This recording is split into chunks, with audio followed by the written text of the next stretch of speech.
Alright guys, so I just got back from the Charlotte, North Carolina. We had the celebrations down there. It was a really good time.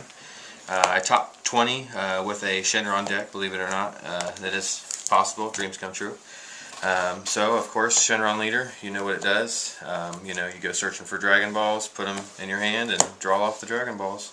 The Awakened side is really good, considering the fact you get to play stuff for free and give something triple attack. It's really, really fun. So, of course, we're going to start off with 7 regular Dragon Balls, just to get the draws going. Senzu Beans seemed to be a really good matchup against the aggro archetype decks, so of course I was using that to stall my opponent out and taking life from me turns on turns.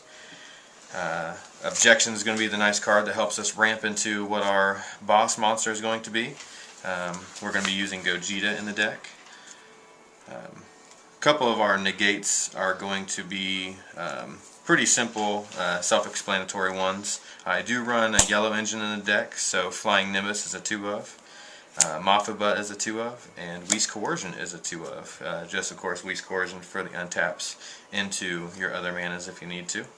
I'm going to run 4 temporal rescued trunks. It seems a lot of my opponents weren't attacking into me right away, not to make sure to give me my rewards to hand quicker than they needed me to.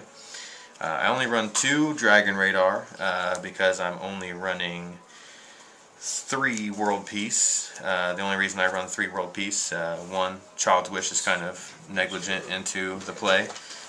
You're not running anything that's 3 drop 15k or below, so most of my stuff is all above that. Starting into my creatures, I'm going to run my slight yellow engine. I'm going to be running 2 of the vanilla Gokus, the Super Saiyan Blue Sun Gokus, just 20,000. I matched them with the power here of the yellow Super Saiyan Blue Vegeta, testing his limits. This was a really good card because it was helping me get into that World Peace really easy with the Mill 5, or the Burst 5, so you would attack with him Burst 5, standing back up again for the blocker on your opponent's turn, which is really good, especially when you have a 20k barrier blocker. Then of course my blue engine was going to be at all costs Vegeta. I only run 3. Anybody who runs the card obviously knows what it does. A really big play for the deck actually was going to be, and normally was, it happened more frequent than not, would be the World Peace in a Rapid Onslaught and then evolve it into the Ultra Instinct, and then fusing to my Gogeta, and then ending my turn. It was a really big play, and then of course my opponent had to fight with 3 cards in their hand, and then they normally ended turn.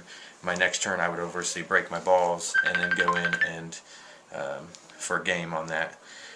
So that was a really good play on my part as well, my opponent.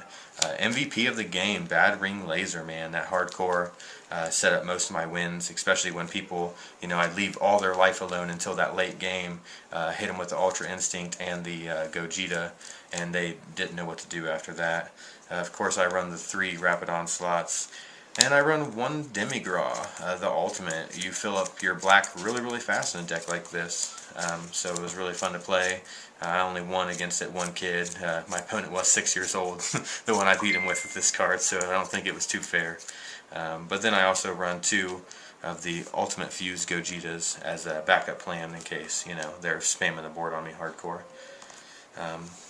But that's about all I have. Blue-yellow Gogeta, man. It was a really good, fun deck to play. You guys play a sideboard? I didn't play no sideboard. I didn't play no sideboard.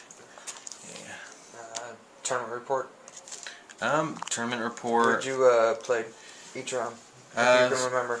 So my first few matches were against players that were running slight aggro matchups. I had my slight sideboard, which consisted of the 2-drop Gokus that stopped most of the attacks from coming in.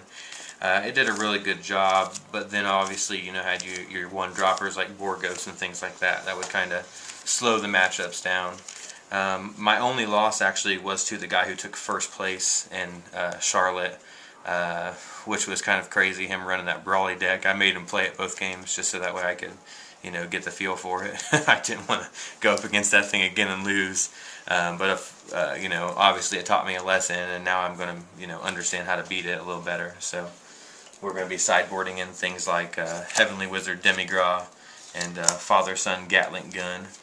Those would be some things that will stop the Brawly chain from hitting me too hard, at least. You know, obviously they can come back from it, but word has it that's what's going to happen.